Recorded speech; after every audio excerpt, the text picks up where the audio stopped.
Welcome to the Burning Pallets podcast, sponsored by Texsource.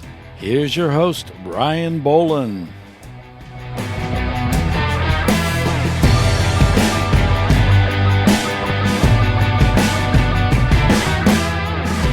Hey, what's going on, guys? Ryan here with the Burning Pallets podcast, sponsored by M&R, M&R's booth. We are very gracious for them to have us and host us at the show. It's day 2 of Long Beach, the coveted trade show of all screen printers. It draws in people from all over, and lots of East Coast people come this way. It's either an excuse to come for vacation or what, but I mean, a lot of people come.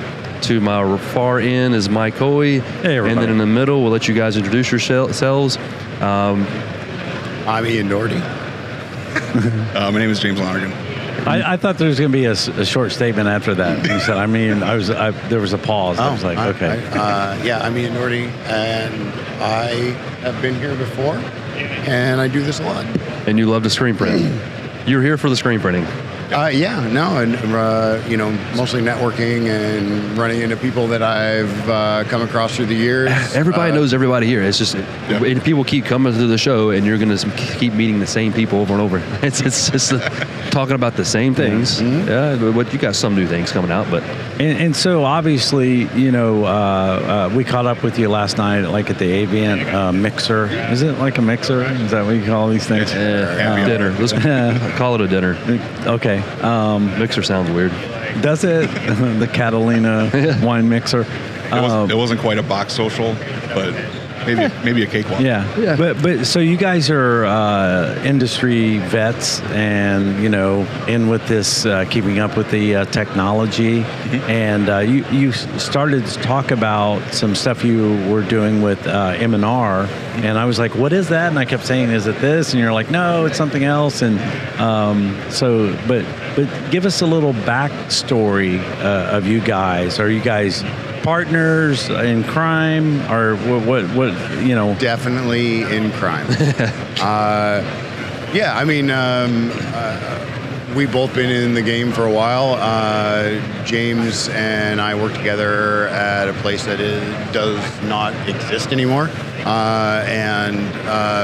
but we were about 30 minutes from the M&R headquarters, so they would come and do some testing there and allowed us to try some different equipment and software. And I think what you were referring to is the software portion, which James had a lot more input on and worked with directly. So the program, we were a beta test site for a number of pieces of equipment, but most recently it was the MPR software, which the MPR software is designed to be a at press level production data capture device. So it tracks average run speed, whether or not the press is moving, and it feeds a lot of that information out to a live dashboard so you can view. So for managers and supervisors, it's really easy to see at a quick glance, like, is a press moving? Being able to see who's operating the press, what job they're working on, things like which location, and all the information that comes along with that of the actual production of it. It's Big Brother, right? In the business level, right? Yeah, it's a panopticon of production data capture. Yeah. MPR. What does that stand for? Off the top of my head, I can't remember. We could try to make up something, but yeah, it might be ridiculous. So basically, the MPR, it's the boss can sit in his office, bring up the MPR program, mm-hmm. and know what's going on out on the floor. Like you said, there's a press moving, how many shirts, what's going on. So it's there's a little icon you press for doing setup versus production versus some of the different stages of what you're doing with your press, and it has some automations for when people are not active. It measures. I always call it garbage time. What's your downtime? Yeah. And so it gives you very basic reports of what's actually happening with your equipment. Just another step up, another level of M&R, and anybody who's in industry always trying to take to the next level. That's what it's about.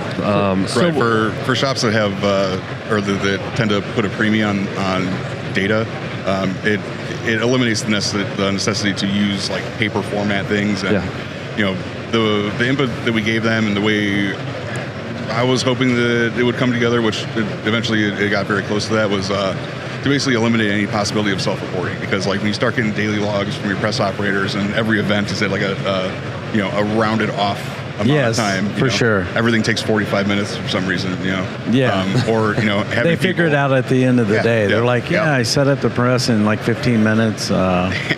It always takes 15 minutes. And then they busted a screen right before lunch, so that or gave them an early lunch. Yeah, my favorite was some of the times that one of our press assistants, a good like 20, 30 minutes before the end of the shift, and they were still running something, he would come up and drop off the daily log that had information for the job they were still running with an end time added to it, and it's like, all right, well. So it's probably going to be perfect. So what was that process like? If you guys were like beta testers, what kind of influence did you have on like the user interface and that kind of stuff, like from the beginning to what it looks like now? I believe the software itself had been kind of in the works for I think as many as 20 years. Wow. A number of different iterations that they had like touched on at various points, and like from what it sounds like, we're never really able to find the right people to kind of like take that project and really kind of run with it and intentionally try to push it to a point where it was most useful and really substantial in what it provided. 20 years, so it probably ran on a Commodore 64 back then, or was it on the Amiga, right? The Amiga 500. VIC 20. Yeah, the VIC 20. Yeah, my first computer, by the way. Thank you for that. I mean, they obviously have been trying to solve the known issue of having computers give us information from production for a long time, and I think it's still, I don't think it's solved yet. A lot of what we went through gives us some information, but like James was alluding to, you still have the I guess the problem of the operators that use it, and so you're always trying to figure out like how do you make it give you information that's usable, and that was kind of like what we were trying to feed back to M&R is what parts work, what parts don't, and interface went through a few different iterations. Well, we used it. The reporting changed quite a bit from the first version we got. Is it a game changer for every shop? Probably not. I think there's not that many shops that need that information, but when you get past 4 or 5 presses, having it automated and built into the equipment itself makes a world of difference. Like you said, like you don't have to hope that somebody's going to fill out their forms correctly, and it automatically is uploaded and you can interact with it. Yeah, and one of the things I really try to do is try to take it to the point where it forced interaction. So there's different settings that can be changed once it's installed into a module. But one of the things I wanted was it has an automatic lockout. It automatically logs out whoever the press operator is, so there isn't like a continuous, if someone else steps on a press to produce something, that information doesn't get assigned to the previous press operator if they didn't sign out. Forcing things where it's like, if the press doesn't move for a certain amount of time, then it disables a lot of the functions, or also being able to tell intuitively if you're moving boards around doing test printing, or if you're actually moving to a full production event, it'll prompt you to select yes or no, and then from that point, it's already been recording the background data. So if you just forgot to press one of the tiles down the side of the interface that kind of like started logging really specific events, it would automatically move that sort of stuff. So there's a lot of cool intuitive things that popped up in it. And one of the things that I really liked was that if you didn't interact with it, or if you didn't, use those tiles appropriately, depending on what settings you had enabled on it, it would actually stop the press. And so it would force people in the upfront to, you have to use this. This is part of the role of a press operator now, is you have to interact with this piece of software. And at first it was, it was really hard to get to. It took multiple clicks to get to the different pages we had to interact with. Those interactions, they didn't actually move around with the physical controls. User interface stuff. Right, so that's my kind of like the biggest hurdle. And for me, it was like, standing there watching press operators use it, and everyone's kind of just like just fumbling around trying to figure it out. And it's like, no, it's got to be right there. Yeah. It has to be automatic. You can't do multiple clicks for things, because if you're in the middle, you start loading shirts, and you make a mistake, you're like, oh, and like one click, and then you're fully on your feet and running. So at this point, you said that like something we don't need to deep dive on, like the previous company, but you guys. You guys are obviously in the trenches type of guys. Like you know your shit. What is the ideal scenario for you guys to fall into in this industry? Like, what's the job that you're just like, yeah, that's us. I love research and development. I love learning new ways to produce decorations. I really like trying to find ways to do things that normally wouldn't work, like discharging on tie-dye garments, all those sort of things. Like, there's ways you can accomplish those things, and there's a lot of people that have done it, but like not a lot of people have published how to do it. And walking down those paths, like those are always the things that are most rewarding. And on top of that, it's the turnaround, where once you do learn those things, to be able to empower people with knowledge and teach them and coach them. For my roles as a production manager, I care a lot about giving people as much advancement opportunity as possible, and making sure that, when and if they do leave whatever facility I'm working for, that they are, many, many degrees above where they were when they first came. So you guys, let's do it today. Let's come up with the name. You guys start a consulting firm. I do a little bit on the side. It's not really something I put like all my eggs, or I haven't put all my eggs in that basket yet, but it's getting there. The timing is right, so yeah. If you're out there. If you're out there, we got these, because honestly, there's lots of companies that struggle to find their path, especially with these new technologies. When you say like we've seen people that buy a digital squeegee scenario, and 6-8 months later they finally figured it out. I would think if you could, the value you would add, how much money that cost them, if you could get them up and running a lot quicker, that is a win for everybody, as long as they pay you handsomely, right? We're open to the money.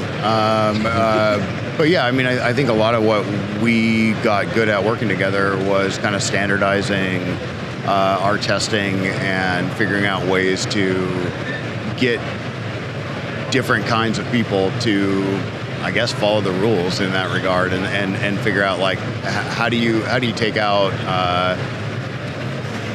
personality from the testing, but allow the people to still be themselves and learn, and then figure out what where each person is on their path of growth, and try to customize what they need to learn, but still give us the feedback of how well they're performing, and how to, like, what are the next steps they need to learn to do better, and then also the overall shop functions of reduce spoilage, empowering QC to be as important as the press operator. Often left to the side, QC. They do everything right, and you send stuff out the door. Like one of the most important pieces of the puzzle, and it's such a third chair thing in the industry, but they're the people that protect your clients. This come up in other people we've talked to yesterday, shop owners and stuff, doing stuff. Employees is in what you're getting at, is making sure you have the right employee in the right place doing the right thing. Morale, everybody getting along with each other, and it builds the entire company. Everybody is working together. If you find, like I said, find the employee to go in the right spot, doing it correctly, like you're talking about. We should sit down with Peter, like on one of these after hours type thing. After he's had a couple, and I'm gonna suggest to him. I say, like, Peter, take these two guys. Here's what the industry needs. Like, I've been like. Finding auto. We didn't even talk about who we are either. So sometimes. Oh yeah. Who the hell are we? We just have a podcast. Why are we here? We just show up at conventions. Well, how do you even know what you're talking about? So so you need to kind of. I'm an old guy that's bounced around from R&D. Old guys can do whatever they want, I guess. Yeah, R&D and samples at Adidas with, and a lot of those Adidas guys are in M&R now. The CEO, Mike Gruen, and Zach Bieberstein, the Biebs. The vegan guy. I knew Bieber. Do you know who Bieber? Yeah, Bieberstein. Mm-hmm. So I met him and knew he was vegan like 5 minutes later. That's that joke. Like, how do you know someone's vegan? They tell you the first 5 minutes. No, I love the guy. But no. Here's the truth. Here's the pain point I had, like running shops and being in these big environments. I think this is a hole that you guys could fill. Is you guys know the difference, and I want you to elaborate, if you can, the difference between an operator, and we're talking autos, an operator and a printer, and the fact that the industry struggles because let's look at the demographic of the average auto printer. They usually have some problems in their life, right? They're printing on auto, but I've literally hired operators where I walked in and I'm like, you can't just say, I want to see your resume, how many shirts? And I mean, the one girl just came in and said, like, I'm a auto operator. It's what I do. And I'm like, you're hired, right? You're going to roll the dice. But somebody needs to have the academy of come out. You can't just like hope that a good operator shows up. You have to build them. You find somebody who wants to work, and you put the time in. You teach them how to do all of this stuff. You teach them how to check their own work. You teach them what's important. You got to find somebody who can look at a shirt and tell you whether or not it's printed well. We used to at my previous job, like, take people to the mall and just like go into stores and look at shirts and ask them, is this well done? Is this well done? Is this well done? And there's a lot of people that don't know the difference, and you can't put that person on press.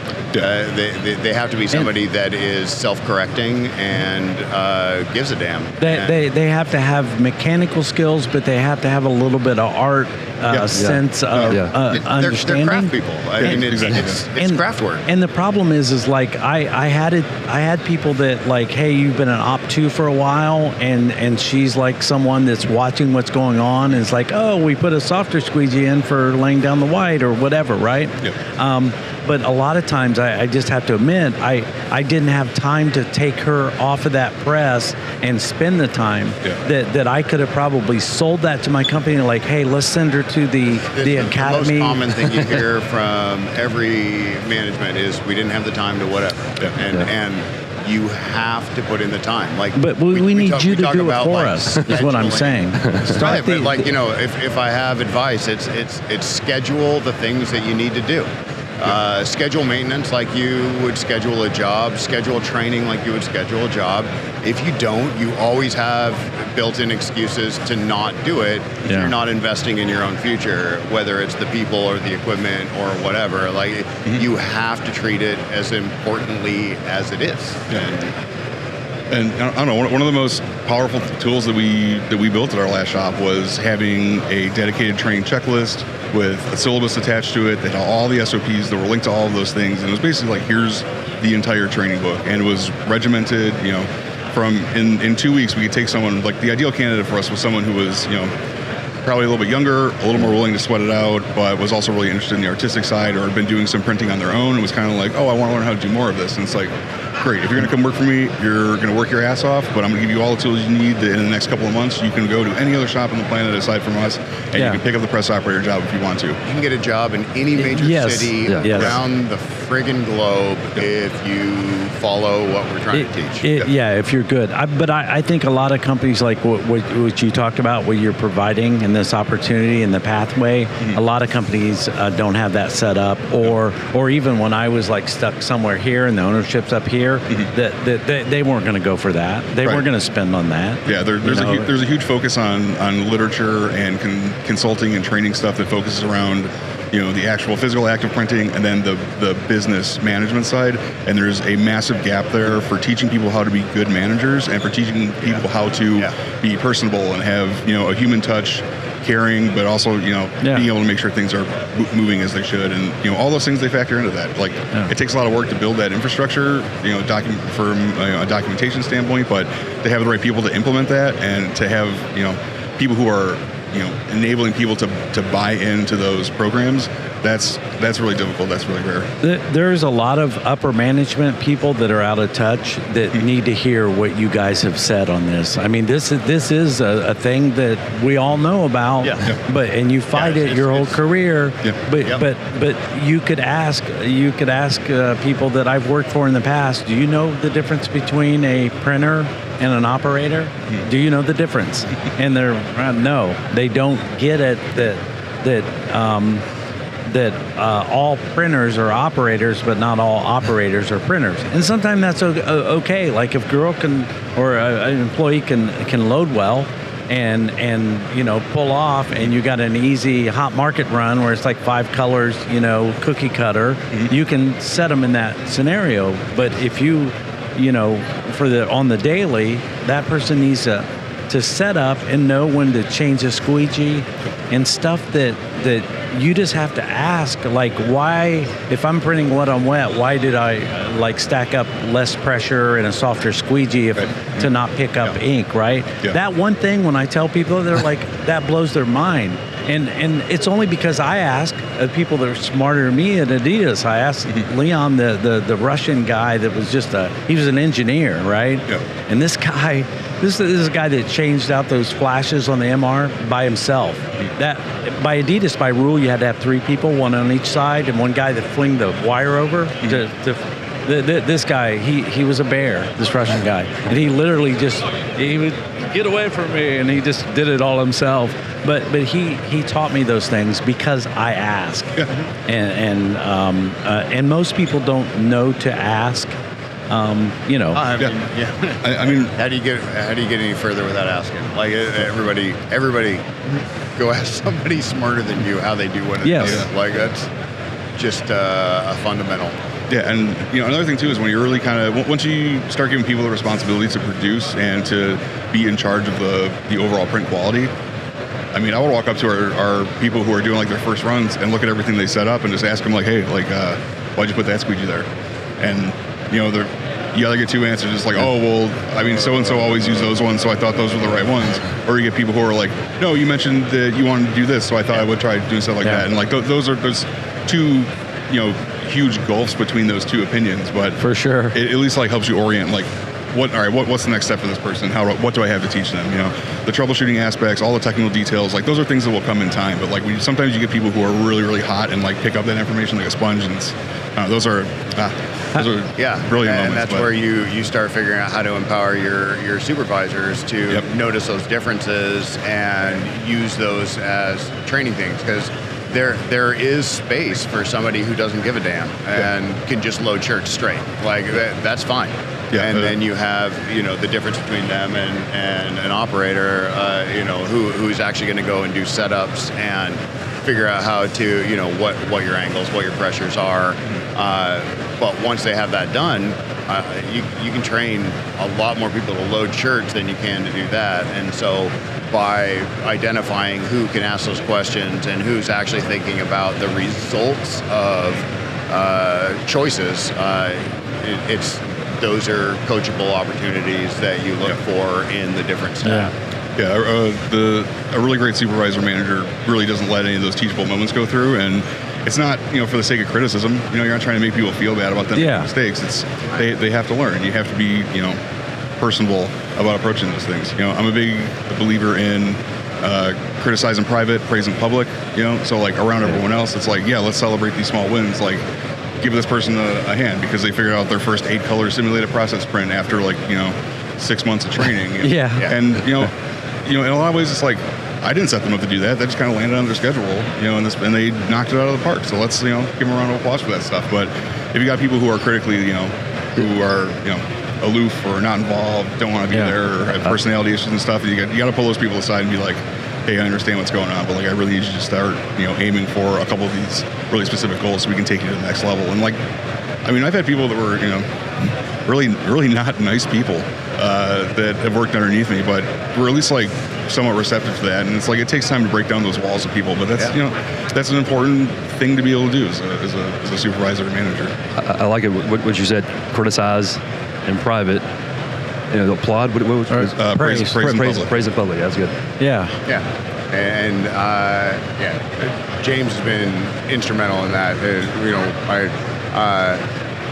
You give the tough love. I can tell. We don't get to work together too much right now, right? But anybody who needs somebody strong in that, like James, is one of the best I've seen in doing that and coaching people to go forward. Like, I mean, he doesn't say this lightly. He does it, and it was cool to watch people under him respond to, because they know he's making them better. It sounds to me like wherever you guys land, there are going to be some lucky son of a bitches to get guys that care. I mean, you could be in this industry and just float your way around, but the people that the people that want to do it at top level, they need people like you guys that understand the full scope of this, and that's rare. Printing shirts is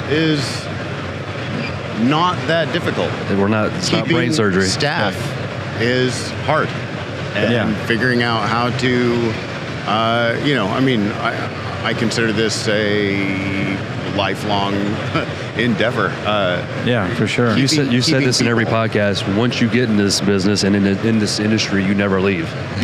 Like, you're in it for life. And like, wherever we end up, I'm sure it'll be decorating something, and that's fine and dandy. But figuring out how to work with people and help them find the joy in the craft and solving the problems is the interesting part for me, and why I still do it. Like, teaching the training. I have a feeling like when you're talking to the next, are you guys? Do you guys come as a set, right?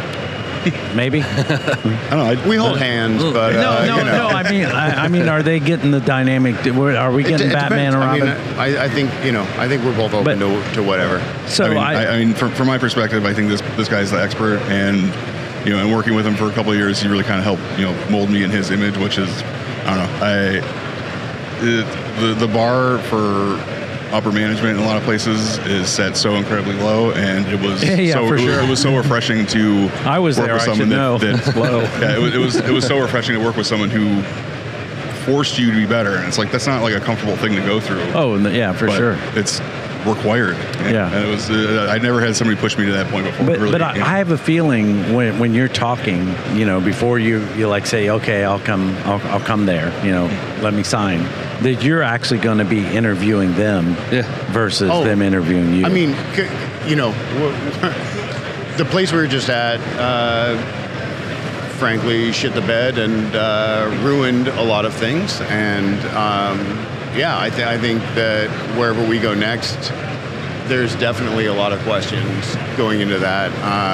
I mean, shit, even if it was doing our own thing together, like, I want numbers, I want math, I want, it's all got to be spelled out. Like, what is the 5-year plan? What is next? How are you going to take care of people? Like, we had to call everybody and let them know that there was no work anymore, and I never want to do that again that way. Like, it's so not fair, not right. And one of the other talks, you talk about a pie. You were talking about the 3 pieces of the pie. Plan.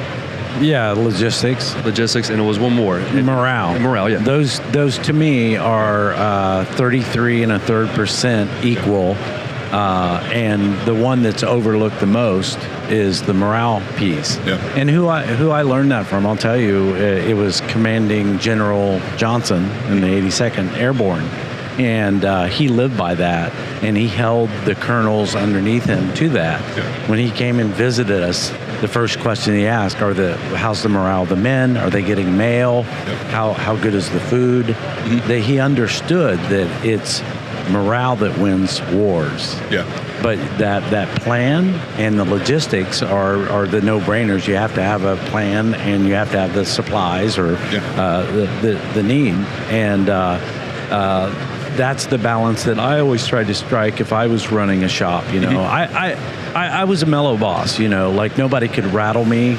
You know, Same. because you know, employees come and they're pissed off about something or pissed at another employee, and you got all these dynamics, and they never rattle me. And some of the employees criticized me for that. Like, she came here and started cussing in your office, and you know, and I was like, yeah, I let her get through her thing. Cool. Or Exactly.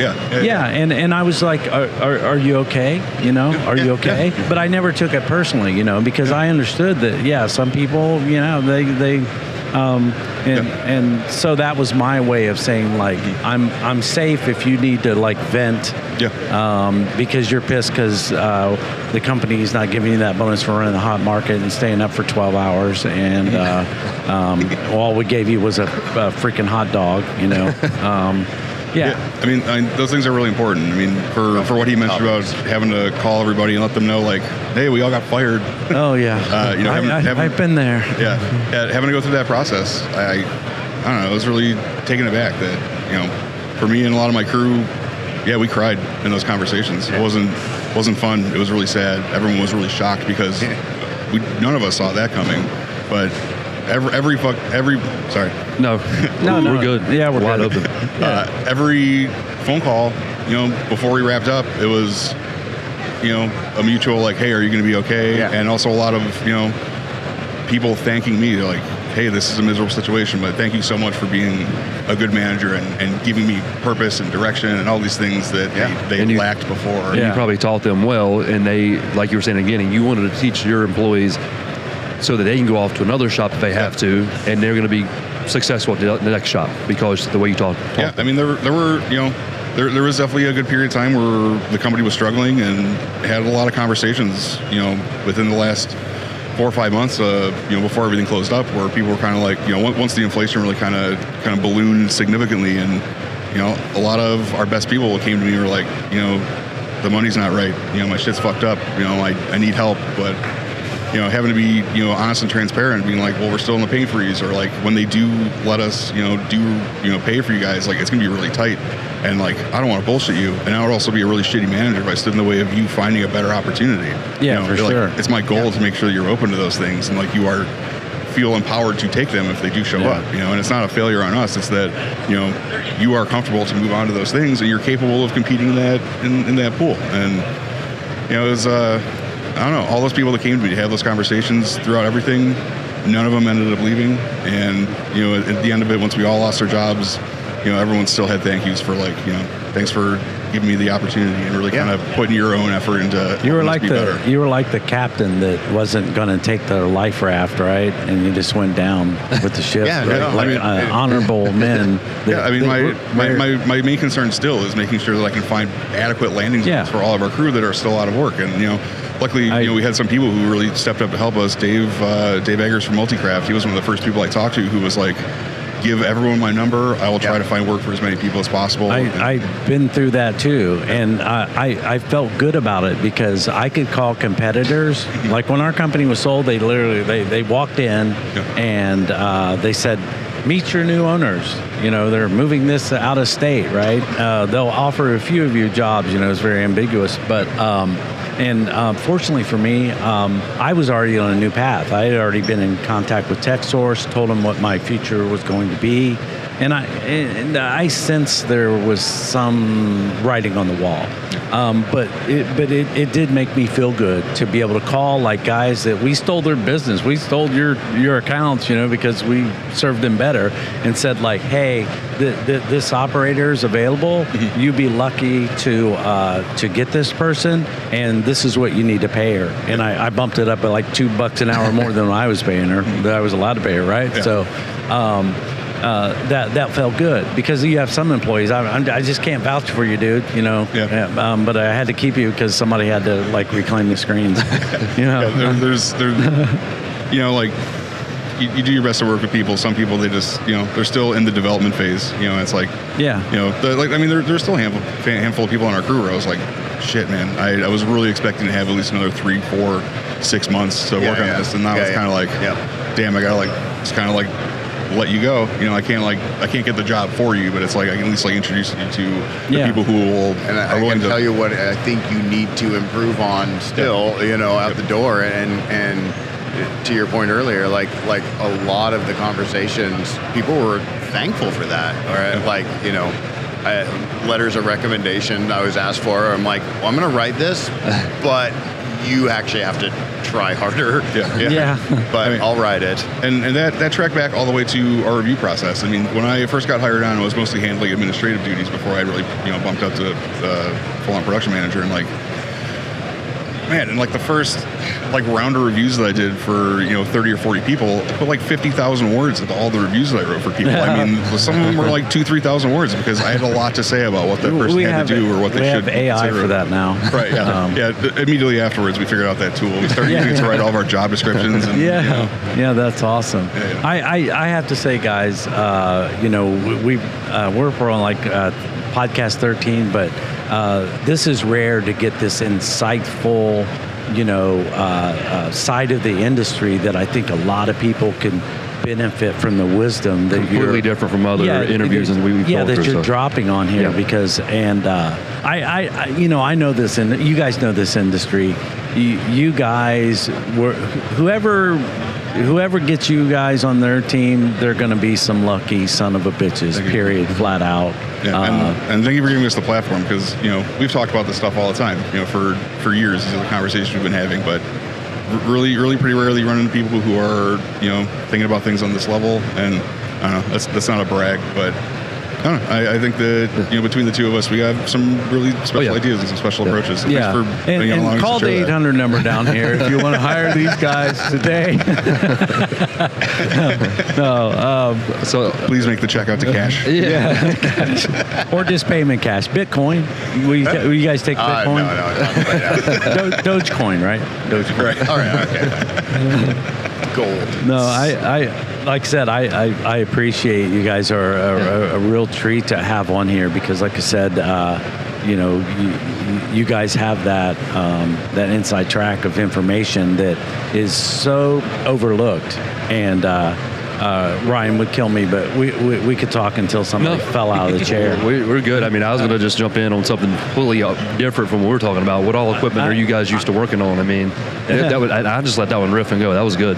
Yeah, I can't even do this to them. I can't throw that on them. I respect them too much. I think they might be good with it. No, I don't. So what he said, he took AI, he plugged in his query or whatever, and generated some questions. But nice. I was curious about what all other equipment you were beta testing that. So we had a dealer meeting with M&R, and I had Scott, Riley guy, text me what that MPR meant. Mm-hmm. It's Management Production Reporting Software. That's it, yeah. But what other equipment have you guys worked on with M&R and stuff like that? I mean, what all? We had the Quick Clean. We had their beta unit in for a while before it was released. Kept giving Bill feedback on what we did and didn't like about it. And shout out to our former pre-press supervisor turned maintenance tech. He was the one who really had the most hands-on with this. His name's Matt Hadley. I think right now he's working for Graphtex with Tolga Effendi of M&R, formerly of M&R. Formerly. The artist formerly known. Yeah. Right. And we had that. We had a Polaris installation. Pretty early on. I think it was it wasn't. It was like the 6th or the 8th unit. I don't remember which, but we got that in there. I think when I signed on, it was kind of just like, hey, you can look at this and play with it, but don't tell anyone. And frankly, didn't get to use it to its potential. Good sign of why the company does not exist anymore. But we're 30 minutes outside of Roselle, so we had pretty good access That's to like a M&R. kid in a candy factory. You're right there next to the best equipment that you can.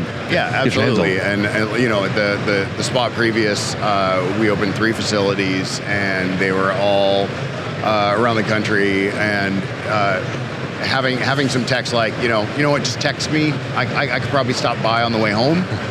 It's pretty freaking sweet. Yeah. So I recommend opening a shop near M&R. I mean, aside from that, I've always been a huge fan of the Douthat CTS machines, the wax jets, and the old school metal halide bulbs. I think that LED has its place. I don't know. I still think it's the wax jets, like the Kiwo. The one I have the most experience with was one of the Douthat brand. Yeah, when I was at Adidas, we had like 4 or 5 Kiwos, and I often said, because it was true, if you were a maintenance guy that worked on the Kiwo, you were fully employed. Yeah. That came over like 4 or 5 times a day, maintenance to Kiwo number 2, and I'm like, wax, it like dries up, it makes no sense. I mean, honestly, I don't know, my experience, the maintenance on those machines is pretty minimal. And it's all based on, are you operating this machine how it's intended to be used? Because if you do that, schedule your maintenance. A lot of that stuff kinds of work out. We fix stuff when it breaks, man. You know how the industry works. We all do that, but like it's you gotta do your scheduled maintenance. Like whatever the hell equipment you got. Anything they say is like, because you look at the recommended maintenance, it's all like once a day, and they really mean 8 hours, and so you gotta change it to fit what you're actually running it against, and you take care of the machine. You gotta have empathy for the machine. You have to like think about it as a thing. Your operation doesn't exist if you don't have the machines to do it. So and then take care of them. There was that time where there's more than one time, and it was sad to admit, like my role, like I wasn't on the floor anymore. I was up trying to like push marketing and sales, but I would get called if the shit hit the fan. Yeah. And one time I had to call M&R, and I'm like, we're trying to figure out, and like, where's your oil level out? And I'm like, where's that at? And they're like, yeah, it's a little container. I'm like, is there supposed to be some visible in there? And it was completely dry. And then the other time where the guy just put in some like 10W40 he had in his truck and shit. I'm not lying, and I was surprised how many shops were like that. They run these things until there's no preventative maintenance checks and services. Whereas like at Delta Apparel, they had one auto down every week. And it just from the 12 machines, and to give up that production, but to keep, that makes service. You more flexible. And that was, we had 6 autos, and that we only scheduled 5 max, because that was the goal, is that you always have a backup, and then you have another one that you can have somebody do setups on, you can have somebody train on. But if you schedule everything to the brink, then every failure is catastrophic, and you miss deadlines, and you disappoint people, and disappointment is probably your leading cause of losing clients. Like you have to be able to be flexible, and so investing in. I know not every shop can have a spare automatic press hanging out, but like when you get to that size, being able to schedule the freedom to, like I said, do training, do maintenance, do whatever, it makes you a much more robust kind of facility. Yeah. Mm-hmm. Got the question? It was sketchy, it's very sketchy. And these guys, they might like, hey, this Mike, he's a pretty all right guy, and now this is going to happen, and your opinion is going to dramatically shift. Are you ready? Are you ready, James? Okay, this is for James. The question is, in screen printing, halftones create shades and depth. How can this concept inspire us to appreciate the nuances and shades of our own experiences. Oh, wow. Well, I saw the skin color change. I thought you were going to get real technical. I was like, oh, shit. No. None of that. Read it again. Yeah, I always read them twice because I like doing it like some dramatic way, you know, like I add the drama to it, right? This could be a whole persona itself. In screen printing, halftones create shades and depth. How can this concept inspire us to appreciate the nuances and shades of our own experiences? Well, I think I don't know. Maybe this is a little deep, but given the concept that you only perceive highlight dots, you don't perceive shadow dots in a simulated process print. I think the way people operate is a lot in the same way. I think people tend to suffer in silence. I think people don't do a good enough job at asking for help, when they need people to talk to. And on the flip side of that, I think that the highlight dots are there. The highlight dots are there to provide pop and color and all these shades of joy that you can experience. That I don't think myself included. I don't think people celebrate those things about themselves.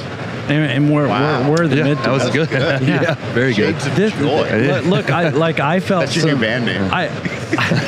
I was welling up here a little bit, and this is why we do this. It's a risk, It's a risk, but we got something like I mean, damn. I'm Brian. I'm gonna. I think you're. Look at his eyes are watering. Look, your eyes are shining. But the cameras picked that up. Yeah. Okay, he's got allergies, but no, dudes. This has been awesome. Yep. I'm so glad you were on here. Do you guys have any social media or anything you want? If people want to contact you for some Yoda style advice. I'm gonna start a daily affirmations screen printing page. Hey, Adam, did we? This is what we discussed with this whole philosophical, deep thoughts with Screen Printer Mike, and I'm like there, and then we read this shit, right? I think it would be a good shtick. What do you think? Jack Candy. Just make screen printing, something that's, deeper than it really is not, or, what I'm going with. But. You can find me on some social media. If you're on Instagram, my Instagram handle's @JackRubylith. It's a stupid play on words from when I was a teenager. I love that. Yep. I get it. I grew up doing Ruby Lith and fucking pitagraphs. It's still better than film. It drew me to you. And then, I'm on LinkedIn and all that kind of stuff. If you want to approach me directly, my email address, James, J-A-M-E-S-A, the letter A, and my last name, Lonergan, Lonergan. That's at gmail.com. Feel free to reach out to me. Or if, I don't know, if you know anybody who works for M&R, they got my number. So you can talk to Humberto, I'm sure. Oh, yeah, for sure. He's handing my number out to a bunch of people. M&R and say, who's that guy? Put it all on Humberto. Yeah, Humberto. Yeah. We tried to get him on. He refused to come on. Well, the only reason why he's here at the show because he sells. Here we go. Yeah, I'm doing it. I said I've got to have. This is the iconic pen. Yes. Yeah. Yeah. Right. Yeah. And wow. I bequeathed my one to Adam over here, and that's my old one that was missing a little foam from the top. I stole that from the guy who installed our autos. I just saw it there one day, went home at night, fucking disappeared. And then I told him 6 months later, I stole your pen, dude. But yeah, he flew this in for me. His flight's $600 to give me this pen because he's a sweetheart. Yeah. He's great. But how did they get a hold of you? I don't know, just Google me. I'm out there somewhere. Google this man. It's fine. Except his name's spelled out fucking weird. It's Irish. It's Owen. It's all right. Everybody calls me Ian, but it's spelled Owen in Irish. I got you. I appreciate you guys coming. That was great. I mean, completely different way of doing a podcast that we haven't really done before. I mean, it was great. We haven't had this level of you guys. You guys are in the trenches and fighting the right fight in this battle. I appreciate you guys coming on. No, thank you for having us. Yeah, thanks for having us. I'm pretty sure this is about an hour or more. I don't know. 49. 49 minutes. That's our 11 longest minutes. one. You have set a new that's the longest podcast one, record yeah. here. Start people. Oh, yeah. Yeah. First Free time, long T-shirts time. for everybody. All right. Thank you, guys. All right, thanks, Steve. All right, thanks.